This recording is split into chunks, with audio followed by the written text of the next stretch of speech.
আমাদের যারা বিপ্লবী জুলাই যোদ্ধা আছে তাদের কারণে যারা ডাক্তার স্টাফ আছে তারা ভাই টাকা কামাইতে পারতেছে না।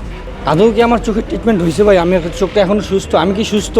দুনিয়া আলো আর আপনাদের এই চোখ দিয়ে আলো দেখে লাভ নেই। আমার এক চোখের আলোয় আপনারা এমনও ভালো করতে পারেন না, আরেকটা নষ্ট করে দিতেছেন। এই জন্য বলছিলাম আরেকটাও নষ্ট করে। এটা না, ওরাই সবাইকে জিম্মি করছে, আর্মি এসে আমাদেরকে উদ্ধার করছে। ৬০০ কোটি টাকার জাতীয় চক্ষু বিজ্ঞান হাসপাতালকে বানিয়েছেন আবাসিক হোটেল, করছেন গ্রুপ করে মারামারি, চলছে তদবির বাণিজ্য। এমন সব অভিযোগই উঠেছে ১০ মাস ধরে এই হাসপাতালে অবস্থানরত জুলাই আহতদের বিরুদ্ধে। অভিযোগটি করেছেন হাসপাতাল কর্তৃপক্ষ। এসব বিষয়ে সত্যতা জানতে মুখোমুখি হয়েছে জুলাই আহতদের। তারা বলছেন সুচিকিৎসার অভাবেই তারা পড়ে আছেন হাসপাতালে, বরং তাদেরকেই করা হচ্ছে নানানভাবে হেনস্থা।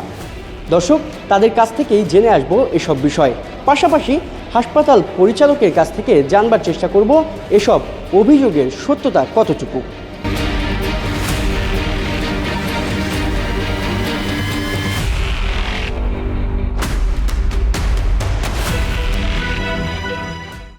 বিগত 10 মাস রানিং, তো সেই ক্ষেত্রে আমরা কেন অবস্থান করতেছি এটার কারণ হচ্ছে আদৌ কি আমার চোখের ট্রিটমেন্ট হয়েছে ভাই? আমি চোখটা এখনো সুস্থ, আমি কি সুস্থ? আদৌ কিন্তু আমি সুস্থ না। তারা নিজেরা রাখছে ভর্তি কি ভাই? আমি নিজে হয়েছি এখানে, ডাক্তারের আমাদের ক্ষমতা আছে এখানে ভর্তি থাকা। ডক্টর যদি ভর্তি না দেয়, সে যদি রিলিজ পেপার দিয়ে দেয়, তাহলে কি ভাই আমি থাকতে পারবো মেডিকেলে? তো আমি মনে করি যে আমার এই চোখ, আপনি আমার ফাইল দেখলে বুঝতে পারবেন, ঈদের 5-6 দিন আগে আমার ওটি হয়েছে। ওটির পরে আমি বাড়ি যাইতে পারতেছি না ভাই। আমি যে বাড়িতে যাব, আমার কাছে তো টাকা নাই ভাই। বিগত 10 মাসের ভিতরে মনে হয় যে ওটি হচ্ছে আমার 7টা ওটি হয়েছে। 7টা ওটির পর আমাকে বলতেছে বাড়ি যাও। আচ্ছা বাড়ি যাই, জাস্ট আবার ফলো আপে আসার পর তারা ফাইল দেখে, না তোমার চোখের অবস্থা ভালো না, আবার অপারেশন করতে হবে। এটা হচ্ছে কি এক প্রকার আমাদের প্রতি তাদের ক্ষিপ্ততা তৈরি হয়েছে। এটার ক্ষিপ্ততা আমি ক্লিয়ার করতেছি। সেটা হচ্ছে আমাদের কারণে, শুধুমাত্র আমাদের যারা বিপ্লবী জুলাই যোদ্ধা আছে তাদের কারণে যারা ডাক্তার স্টাফ আছে তারা ভাই টাকা কামাইতে পারতেছে না। যেমন সাধারণ একটা রোগী আসলে, বাইরে থেকে আসলে তাদের ভর্তি করার জন্য সিট প্রতি 2000-3000 টাকা নিতে পারতো, ওষুধ পানি বাইরে থেকে কিনতে বলতো, এবং কি তারাই এই ওষুধগুলো দিত, দিয়ে তাদের থেকে টাকা রাখতো। কিন্তু আমাদের কারণে তারা এগুলো পারতেছে না। আপনারা কি করতেছেন? আমরা এগুলোতে বাধা দিচ্ছি যে কেন একজন রুগী, সাধারণ রুগী আসবে, কেন তারা সরকারি মেডিকেল কেন তারা টাকা দিবে? একটা বেডের জন্য কেন তাদের 2-3 হাজার টাকা দিতে হবে? এগুলোই ভাই সমস্যা। আমরা বর্তমান আছি প্রায় 50-এর উপরে। এখন নাই, এখন সবাই বাড়িতে গেছে, সবার যেহেতু পরিবার আছে। এখান থেকে আমরা 8 জন বাড়িতে যাইতে পারি নাই, যে কোনো কারণে, হয়তো সবার ফ্যামিলির অবস্থা এক না, হয়তো টাকা পয়সার কারণে আমরা যাইতে পারি নাই। এবং হ্যাঁ, জুলাই ফাউন্ডেশন থেকে আমাদের বাড়ি যাওয়ার জন্য গাড়ি ভাড়ার উদ্দেশ্য একটা চেক প্রদান করে, কিন্তু তারা এমন পর্যায়ে চেকটা প্রদান করে, মানে ব্যাংক বন্ধ হওয়ার পরে তারা এই চেকটা আমরা ভাই ভাঙাইতেও পারিনি, আমরা বাড়িতেও যাইতে পারিনি, যার কারণেই আমরা এখন পর্যন্ত ভাই এরকম যদি হয় তাহলে সে আসুক, আইসা আমাদের, শুধু সে না, আমাদের যে স্বাস্থ্য উপদেষ্টা আসছিল তিনিও আসছিল ঈদের আগে, আসা তিনি কথা বলছে। আর একটা অভিযোগ যেটা বলছে যে আমরা নাকি আমাদের ভয়ে তারা মেডিকেলে আসতে পারতেছে না। এই অভিযোগটা আমি ক্লিয়ার করতে চাই।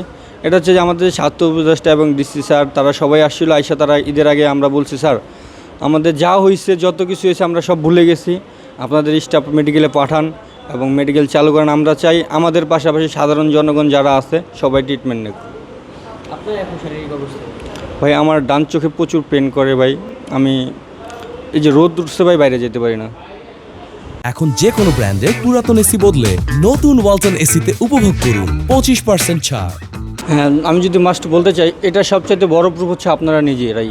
কেন, কিছুক্ষণ আগে আপনারা একটা নিউজ দেখছেন যেটা নাকি আমরা তালাবদ্ধ করে রাখছি, মিডিয়াকে আসতে দিচ্ছি না।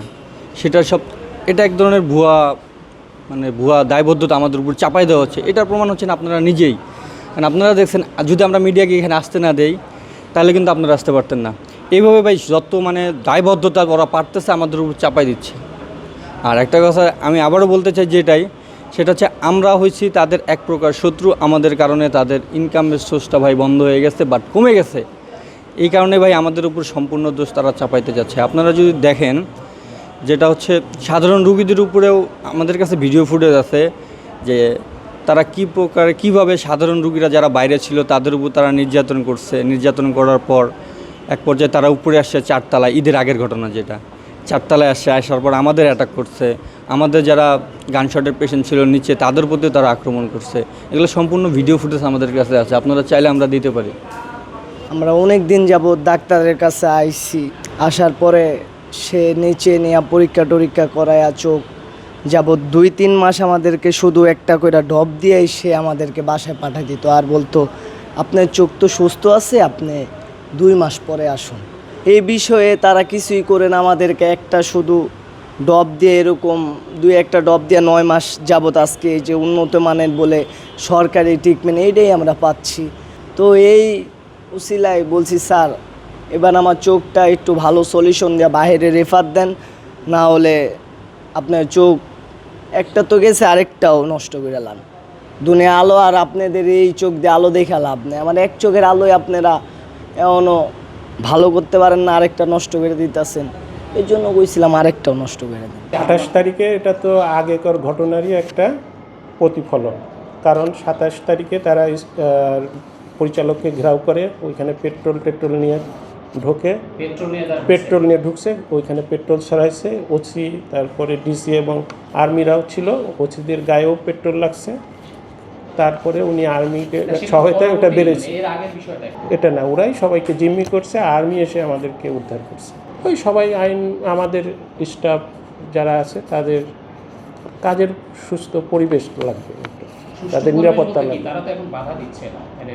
বাধা দিচ্ছে না মানে কি, আপনি চিকিৎসা করতে পারছি না তো আমরা তাদেরকে থাকা অবস্থায়, আপনারাও ঢুকতে পারছেন না এখানে, আমার কোনো স্টাফ তাদের দিতে পারছে, যে কোনো সময় অকারেন্স ঘটতে পারে। এখনও তো নিরাপত্তাহীনতায় গত 28 তারিখের ঘটনা কি মনে হয়, এরকম ঘটনা আমাদের তো আশঙ্কিত। আমরা তাদের দাবি তাদের উপরও হামলা করছে আপনার স্টাফরা, এটা কত তদন্তাধীন আছে।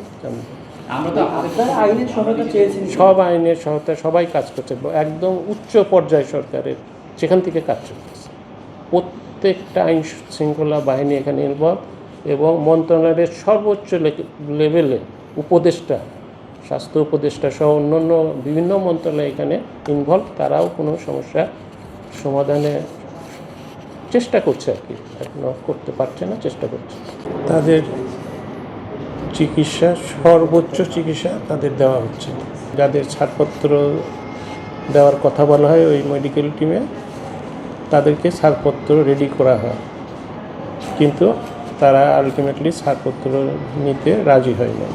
তাদের সঙ্গে তারা কোনো অপ্রীতিকর ঘটনা ঘটাতে যায়নি, বরঞ্চ তারা এবং নিটোরে যারা আহতরা ছিল তারাই এসে ঘটনার সূত্রপাত করে। কিন্তু এইখানে সাধারণ রোগীরা একটু উৎকণ্ঠিত ছিল, কারণ তারা চিকিৎসাটা পাচ্ছিল না, এটা তাদের উৎকণ্ঠিত হওয়ার কারণ। এই সব মিলেই পরবর্তীতে বাইরের লোক এবং তাদের ইন্ধনে এই ঘটনাটার সূত্রপাত হয়।